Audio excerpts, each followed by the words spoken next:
వాడిని చిన్నప్పటి నుంచి చూస్తున్నా, ఆగడు.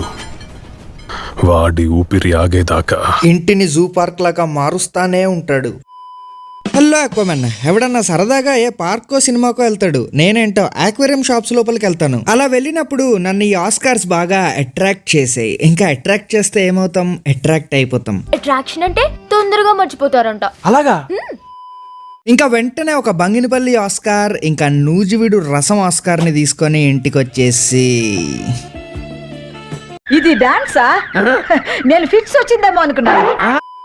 ఇంకా ఒక చేపని తెచ్చాక ఏం చేస్తాం, తరతరాల నుంచి వస్తున్న ఆచారం ఎక్లిమేట్ చేస్తాం. అలా ఒక 20 మినిట్స్ ఎక్లిమేట్ చేశాక వాటిని బయటికి తీసి నీళ్ళన్నిటిని పింక్ డబ్బాలో పారబోసి ఇప్పుడు మన ఆస్కార్ ని జాగ్రత్తగా ట్యాంక్ లోకి వదలబోతున్నాం. సేమ్ ప్రాసెస్ రెండో ఆస్కార్ తో కూడా రిపీట్ చేసి ఈ ఆస్కార్ ని కూడా ట్యాంక్ లోకి వదిలేసాం. ఈ రెండింటిని వదిలేశాక చాలా ఫాస్ట్ గానే అవి సెటిల్ అయిపోయాయి. ఈ పొట్టిది చూడండి, ఇంత లేదు, అప్పుడే అది ఆక్వేరియం లో ఉన్న అన్ని చేపల్ని డామినేట్ చేయడానికి ట్రై చేస్తుంది. ఇది ఆస్కార్ లో చాలా నార్మల్ బిహేవియరే, కాకపోతే ఏం కొడేసుకొని చంపేసుకోలేవన్నమాట. జస్ట్ అవి ఇట్లా డామినేట్ చేసి దాన్ని అది కింగ్ లాగా ఫీల్ అవుతా ఉంటది. సో చూడండి, పొట్టిది అన్నిటికంటే పొట్టిగా ఉంది, మళ్ళీ ఇది అన్నిటిని డామినేట్ చేయడానికి ట్రై చేస్తుంది. ఒరే, నీ హైట్ కి నువ్వు మాట్లాడే మాటలకి ఏమైనా సంబంధం ఉందా?